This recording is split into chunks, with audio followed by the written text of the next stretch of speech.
देखो, नेचर में ऐसे 3 तरीके हैं जिससे सॉइल फॉर्मेशन होता है, जिससे सॉइल बनती है। पहला तरीका है फिजिकल डिसइंटीग्रेशन, जिसके अंदर कोई भी फिजिकल फोर्स रहे, कोई भी मैकेनिकल एक्शन रहे, वो रॉक के ऊपर एक्ट करेगी और रॉक के छोटे छोटे, उस पत्थर के छोटे छोटे टुकड़े करेगी और उन टुकड़ों से बनने वाली है सॉइल। ओके।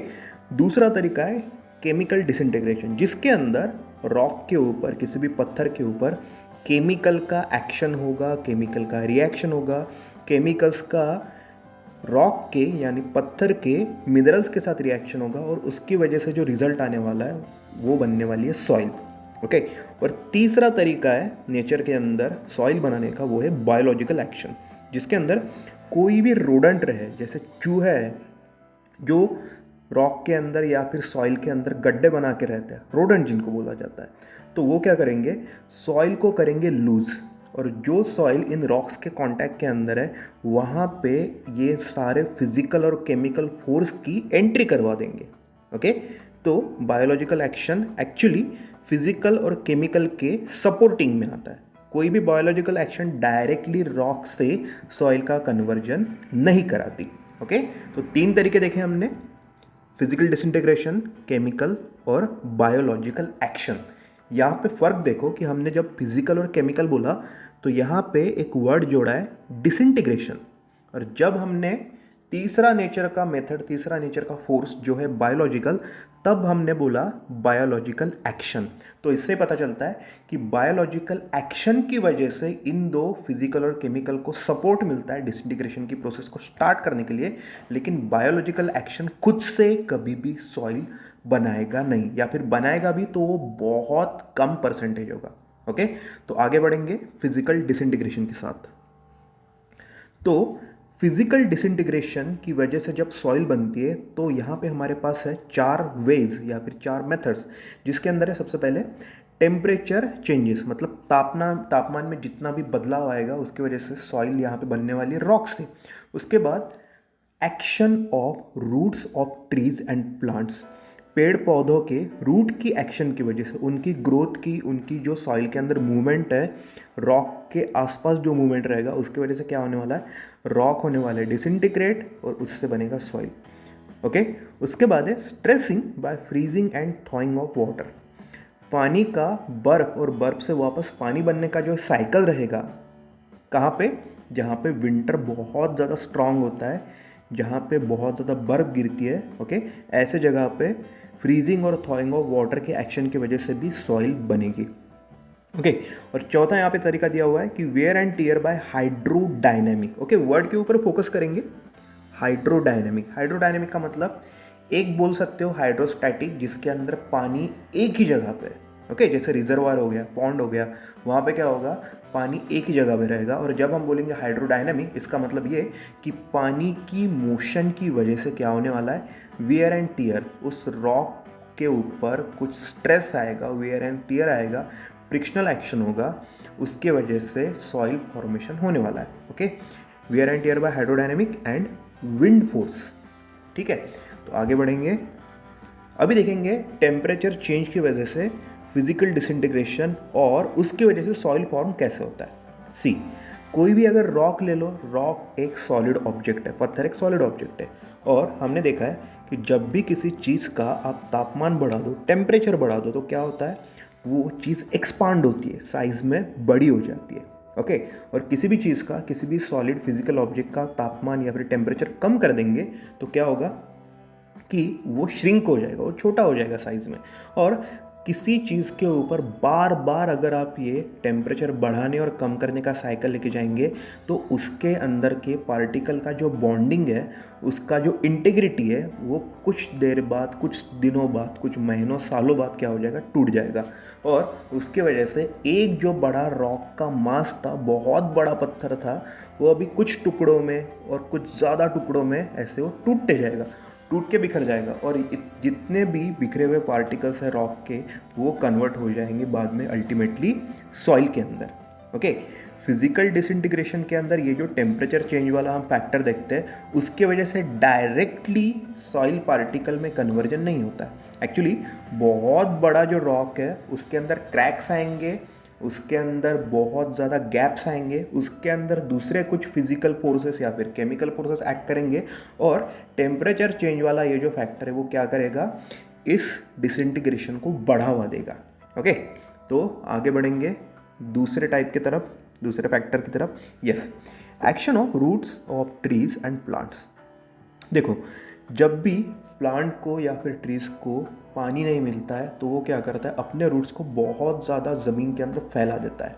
ओके, रूट्स का एक काम होता है कि ज़मीन के अंदर से न्यूट्रिएंट्स खींचे और पानी खींचे, और जब पेड़ पौधों को पानी नहीं मिलता और जैसे जैसे पेड़ पौधों का ग्रोथ होता है तो वो क्या करेंगे, अपने रूट्स को बहुत ज़्यादा बढ़ा के सॉइल के अंदर उनका रूट का ग्रोथ होने वाला है।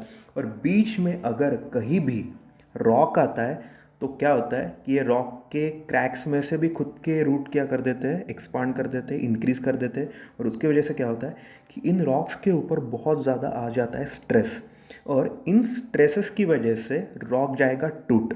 ओके, रॉक्स के अंदर आ जाएंगे क्रैक्स, रॉक के अंदर आ जाएंगे गैप्स, रॉक के अंदर आ जाएंगे फिशर्स, और उसकी वजह से रॉक जो एक बहुत बड़ा मास था, बहुत बड़े साइज़ में था, अब वो टूटना चालू हो जाएगा।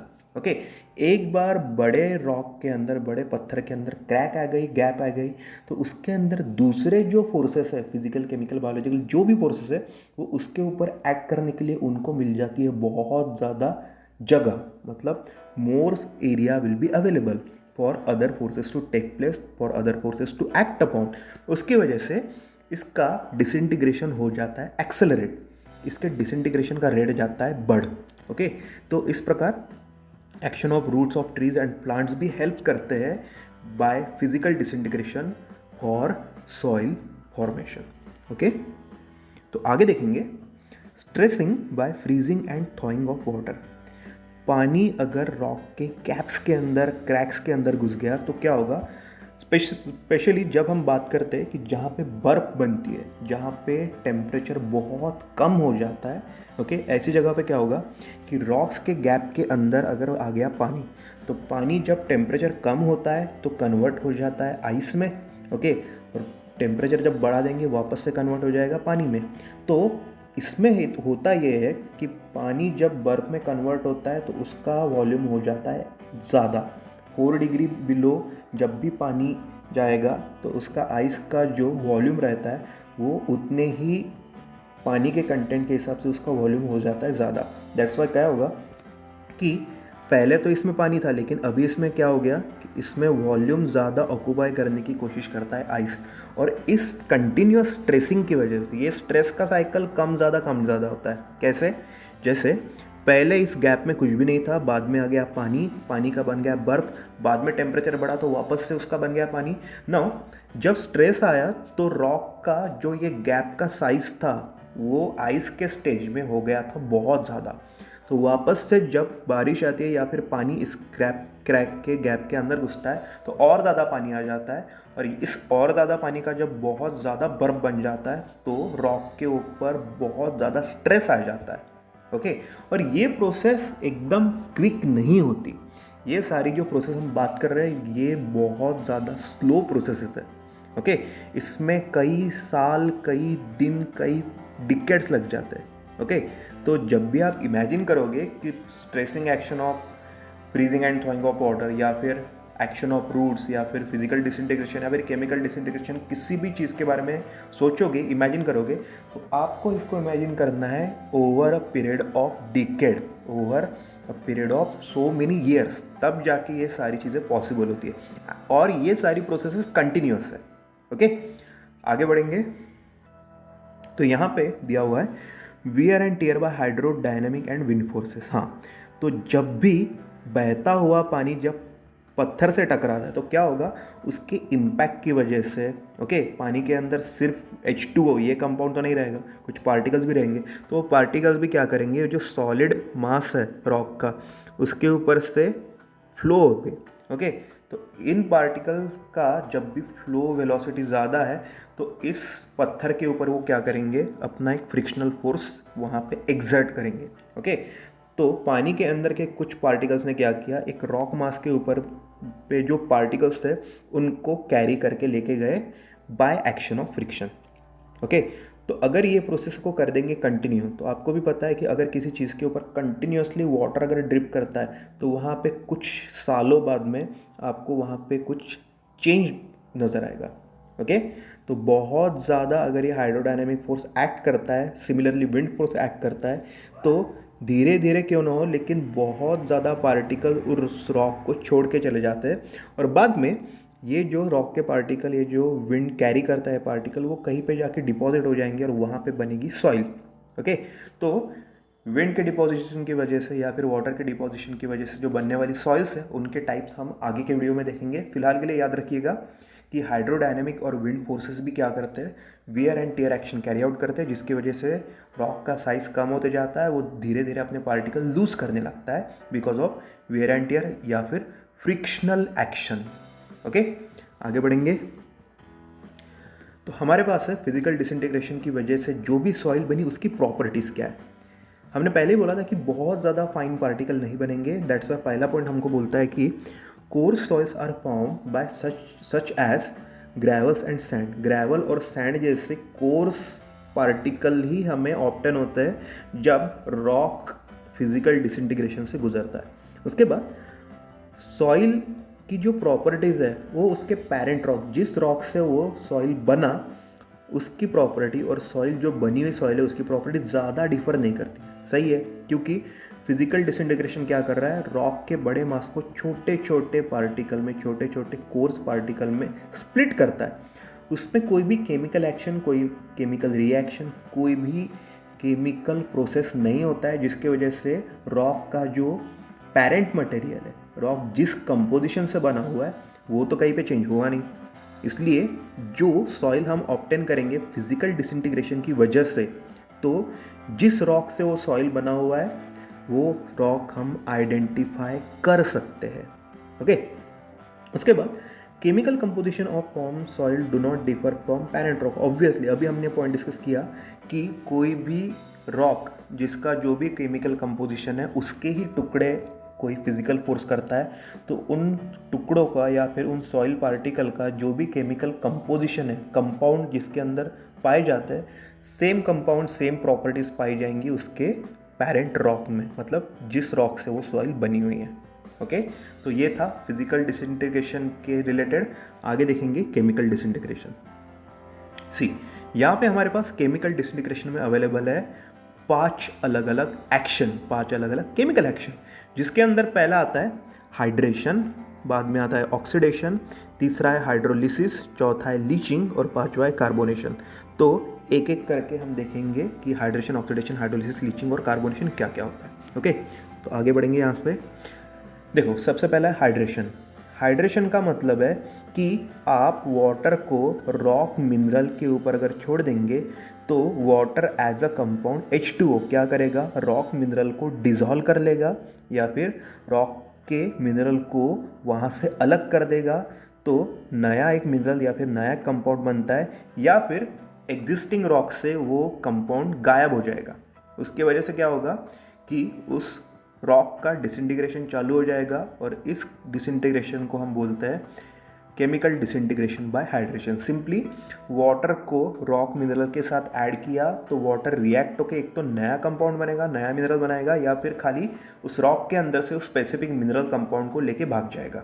ओके, तो उसकी वजह से जो सॉइल पार्टिकल बनने वाले हैं वो सॉइल पार्टिकल रहते हैं बहुत ज़्यादा फाइन, और नए टाइप की वहाँ पे सॉइल बनना चालू हो जाएगा। ओके, उसके बाद ऑक्सीडेशन। ऑक्सीडेशन का मतलब है कि जो भी रॉक का सरफेस है उसके ऊपर अगर वाटर का ड्रॉपलेट बना दो तो वहाँ पे एक सेल बन जाती है। ओके, जिसके अंदर चालू हो जाता है केमिकल रिएक्शन, जिसको आप बोलते हो ऑक्सीडेशन प्रोसेस। ओके, तो ऑक्सीडेशन की वजह से, जैसे फॉर एग्जांपल कोई रॉक है जिसके अंदर फेरस मटेरियल है, तो FeOH/2, फेरस ऑक्साइड, ये सारे ऑक्साइड बनना चालू हो जाते हैं। ऑक्सीडेशन जब भी आप बोलोगे तो इसका केमिकल रिएक्शन के बाद बाय प्रोडक्ट रहता है, या फिर नॉट बाय प्रोडक्ट, इसका प्रोडक्ट ऑब्वियस रहता है ऑक्साइड। ओके, तो जितने भी ऑक्साइड बनाएंगे वो रॉक के अंदर के मिनरल्स को लेके भागने वाले हैं, वहाँ से उसको गायब करने वाले हैं। ओके, तो जो भी सॉइल बनेगा वो बनेगा ऑक्साइड के फॉर्मेट में। ओके, जो भी सॉइल है वो ऑक्साइड के फॉर्मेट में रहेगा। आगे बढ़ने से पहले देखेंगे कि हाइड्रोलिसिस का मतलब क्या है। सबसे पहले हाइड्रोलिसिस का मतलब समझेंगे कि हाइड्रो मतलब पानी, लिसिस मतलब ब्रेकअप। पानी का अगर आप ब्रेकअप कर दोगे तो पानी का कंपाउंड फार्मूला है, कंपाउंड फॉर्म है H2O। तो यहाँ पे हमको मिलता है हाइड्रोक्सिल आयन, जिसको आप बोलेंगे OH माइनस, और आपको मिलेगा hydronium ion. Okay, H plus is hydronium, OH minus को बोलते हैं हाइड्रोक्सिल। तो रॉक के अंदर सोडियम प्रेजेंट रह सकता है, कैल्शियम प्रेजेंट रह सकता है, पोटेशियम प्रेजेंट रह सकता है। नाउ यहाँ पे हमारे पास बहुत ज़्यादा कॉम्बिनेशंस अवेलेबल हो गए, किसकी वजह से, हाइड्रोलिसिस की वजह से, और जितने भी number of mineral compound present है रॉक के अंदर उसकी वजह से। तो ये हाइड्रोनियम आयन रिएक्ट कर सकता है सोडियम, कैल्शियम, पोटेशियम के साथ। उसके बाद हाइड्रोक्सिल आयन रिएक्ट कर सकता है सोडियम, कैल्शियम और पोटेशियम। इसको रिस्ट्रिक्ट नहीं करेंगे, सोडियम, कैल्शियम, पोटेशियम के अलावा भी बहुत ज़्यादा मिनरल कंपाउंड वहाँ पे रह सकते हैं। तो ये जो हाइड्रोलिसिस के बाद में हाइड्रोनियम और हाइड्रोक्सिल आयन है, वो इन कंपाउंड के साथ, वो इन मिनरल्स के साथ, वो इन केमिकल फॉर्म के साथ करेंगे कंबाइन, और नए हाइड्रोक्साइड्स और नए कंपाउंड को वहाँ पे जन्म देने वाला है। Okay, they are going to give birth to new other compound. तो इसके वजह से जो पार्टिकल्स बनेंगे, ये जो प्रेसिपिटेट बनेंगे ऑक्साइड्स के, हाइड्रोक्साइड के, तो वो भी एक टाइप का सॉइल रहेगा। तो ये स्पेसिफिक केमिकल डिसइंटीग्रेशन को बोलेंगे हम soil formation due to hydrolysis. Okay, leaching, देखो लीचिंग का मतलब है कि पानी के एक्शन की वजह से स्टैटिक रहो या फिर पानी रहे वहाँ पे मूविंग, तो ये जो बहता हुआ या फिर स्टैटिक पानी है, तो क्या करेगा, जितने भी वाटर सोल्यूबल कंपाउंड है रॉक के अंदर प्रेजेंट, वो उसको डिज़ोल्व करवा लेगा और वहाँ से वो भाग जाएगा। ये पानी लिटरली क्या होने वाला है, वहाँ से एग्जिट करने वाला है। वापस से क्या होगा, नया टाइप का पानी आएगा, वहाँ पे नया पानी का मास आएगा, नया वॉल्यूम आएगा। वापस से जितने भी कार्बोनेट, बाइकार्बोनेट कंपाउंड है उनको खुद में डिज़ोल्व करेगा, कैल्शियम कार्बोनेट, बाइकार्बोनेट बना के, उसके कंपाउंड बना के वहाँ से हट जाएगा। तो ये जितने भी पार्टिकल वहाँ पे बनने वाले सॉइल के, ये सारे रहेंगे product of leaching action. Okay, water soluble compound in rock material get dissolve and get washed away. Okay, तो ये रॉक का मास वापस से डिसइंटीग्रेट होना चालू हो जाएगा, और ज़्यादा ये एक्सपोज हो जाएगा पानी के एक्शन के लिए, और वापस से ये लीचिंग एक्शन एक्सेलरेट हो जाएगी। क्योंकि पहले तो बहुत कम एरिया था लीचिंग एक्शन कैरी आउट करने के लिए, लेकिन अभी क्या हो गया कि डिसइंटीग्रेशन की वजह से बहुत ज़्यादा वहाँ पे पोर्स बन गए, फाइन होल्स बन गए, गैप्स बन गए, फिशर्स बन गए, क्रैक बन गए। तो इन सारी वॉइड्स के अंदर से पानी जब भी गुजरेगा तो ये लीचिंग का एक्शन वापस एक्सेलरेट होके एक्सपोनेंशियल रेट से इस पूरे रॉक को डिसइंटीग्रेट करवा देगा केमिकली। ओके, तो इस प्रोसेस को कहा जाता है लीचिंग। आखिरी केमिकल डिसइंटीग्रेशन का फॉर्मेट जिसको बोला जाता है कार्बोनेशन, सी। अगर 12th में या फिर 10th में आपने साइंस पढ़ी होगी, थोड़ी सी भी केमिस्ट्री आपको याद होगी, तो आपको याद होगा कि जब भी कार्बन डाइऑक्साइड गैस मिक्स होता है वाटर के साथ, तो एक प्रोबेबल वहाँ पे कंपाउंड बनता है, उस कंपाउंड को बोलते हैं हम कार्बोनिक एसिड। ओके, ये कार्बोनिक एसिड क्या करता है, रॉक के साथ एक्ट करेगा, रॉक के ऊपर एक्ट करेगा, रॉक के सरफेस में गैप्स में एक्ट करेगा, और जितने भी कार्बोनिक एसिड से डिज़ोल्व होने वाले कंपाउंड्स है, रिएक्ट होने वाले कंपाउंड है, जितना भी ऑक्साइड या फिर जितने भी प्रेसिपिटेट बन सकते हैं, वो सारे के सारे प्रेसिपिटेट बना के वहाँ से ये मारेगा एग्जिट, और वहाँ पे बनेंगे नए टाइप के सॉइल पार्टिकल, नए टाइप के ऑक्साइड, नए टाइप के पार्टिकल प्रेसिपिटेट, और ये बनाएगा रॉक को वीक। वापस से वहाँ पे एंट्री पॉसिबल हो सकती है पानी की, तो पानी की वजह से हमने जो देखा लीचिंग एक्शन है, वापस से कार्बोनिक एसिड बनने के चांसेस है, ये सारा बढ़ जाएगा, और रॉक अल्टीमेटली डिसइंटीग्रेट होकर पूरा का पूरा कन्वर्ट होने वाला है सॉइल के फॉर्मेट में। ओके, तो ये था केमिकल डिसइंटीग्रेशन की वजह से कैसा सॉइल बनेगा। तो कुछ प्रॉपर्टीज़ है जो हमको देखना है कि केमिकल डिसइंटीग्रेशन की वजह से जितनी भी सॉइल बनती है उनका स्पेसिफिक कैरेक्टरिस्टिक क्या है। ओके, तो जब भी हम बोलेंगे कि केमिकल डिसइंटीग्रेशन की वजह से सॉइल बनी, तो अगर उन सॉइल का हम पार्टिकल साइज देखेंगे तो बहुत ज़्यादा फाइन सॉइल बनती है। फाइन सॉइल का मतलब पार्टिकल साइज बहुत कम होता है, ऑब्वियसली कम होगा, क्योंकि जितना भी डिसइंटीग्रेशन हुआ केमिकल एक्शन की वजह से, वो सारा का सारा एक कंपाउंड लेवल पे, मिनरल लेवल पे, माइक्रोस्कोपिक लेवल पे हुआ। ओके, उसकी वजह से जो भी प्रेसिपिटेट हाइड्रोक्साइड बने तो वो बहुत ज़्यादा माइन्यूट थे। दैट्स वाई जितनी भी सॉइल बनेगी बिकॉज ऑफ केमिकल डिसइंटीग्रेशन वो सारी की सारी रहेंगी बहुत ज़्यादा fine in size. Okay, parent rock material से सॉइल की प्रॉपर्टी बहुत ज़्यादा अलग रहती है। जी बिल्कुल अलग रहेगी, क्योंकि केमिकल एक्शन, केमिकल रिएक्शन की वजह से, केमिकल फोर्स की वजह से जो कंपाउंड है, जो मिनरल है, उसका फॉर्मेट ही बदल जाता है। फॉर एग्जांपल फेरस कंपाउंड था तो वो फेरस ऑक्साइड बन गया। ओके, उसकी वजह से जो भी रॉक के अंदर के मिनरल या फिर कंपाउंड है और उस रॉक के ऊपर जितने भी केमिकल फोर्स ने एक्ट करके सॉइल बनाया, तो उस सॉइल के प्रॉपर्टीज़ और उस रॉक के प्रॉपर्टीज़, पेरेंट रॉक के प्रॉपर्टीज़ वो सेम रहने के चांसेस बहुत कम रहते हैं। ओके, ये मोड जो है सॉइल फॉर्मेशन का, ये ट्रॉपिकल और ह्यूमिड कंट्रीज में ज़्यादा है, जहाँ पे बारिश गिरने के चांसेस ज़्यादा है, जहाँ पे टेम्परेचर चेंजेस बहुत ज़्यादा होता है। ओके, ऐसी जगहों पे ही केमिकल डिसइंटीग्रेशन का जो फोर्स है सॉइल फॉर्मेशन बनाने के लिए वो बहुत ज़्यादा डोमिनेंट रहता है। ओके, तो आगे देखेंगे बायोलॉजिकल एक्शन। तो यहाँ पे हम देखते हैं पिक्चर में क्या दिखता है आपको, एक माउस है। What this mouse will do, अब ये माउस क्या करेगा, खुद के छिपने की जगह बनाने के लिए या फिर यहाँ से गायब होने के लिए ये अंदर बोरोइंग करेगा, डिगिंग करेगा। तो इसने जो नेचुरली जो होल बना दिए खुद के शेल्टर के लिए, ओके, खुद को छुपाने के लिए, तो ये जब ये चीज़ करेगा तो यहाँ पे होल बना देगा सॉइल के अंदर, और नीचे जो सॉइल रॉक दबे हुए हैं सॉइल के नीचे, ओके, उन सारे रॉक्स को ये कर देगा एक्सपोज टू फिजिकल फोर्स और केमिकल फोर्स। सारे केमिकल्स की एंट्री अभी यहाँ पे चालू हो जाएगी, फिजिकल फोर्सेस यहाँ पे एंटर करना चालू हो जाएंगे।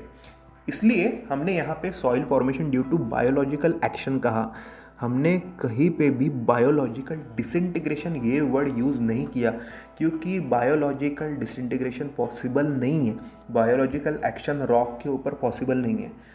रॉक के ऊपर खाली फिजिकल और केमिकल एक्शन पॉसिबल है, फिजिकल और केमिकल डिसइंटीग्रेशन पॉसिबल है। बायोलॉजिकल एक्शन ये पैसिवली एंट्री देता है फिजिकल और केमिकल फोर्सेस को सॉइल बनाने के लिए। दैट्स वाई बोलते हैं हमेशा बायोलॉजिकल एक्शन। ओके, तो ये थे 3 मेथड जिसके अंदर हमने देखा सॉइल फॉर्मेशन कैसा होता है, फिजिकल डिसइंटीग्रेशन, केमिकल डिसइंटीग्रेशन और बायोलॉजिकल एक्शन। तो अगले लेक्चर में देखेंगे कि किस टाइप के फोर्स की वजह से कौन से टाइप का सॉइल बना और उसको हम क्या नाम देते हैं। तब तक के लिए चैनल को करें सब्सक्राइब, इंस्टाग्राम पे करें फॉलो, टेलीग्राम पे हम बहुत क्विज अपलोड करते हैं तो वहाँ पे भी फॉलो कर लेना। तब तक के लिए बाय।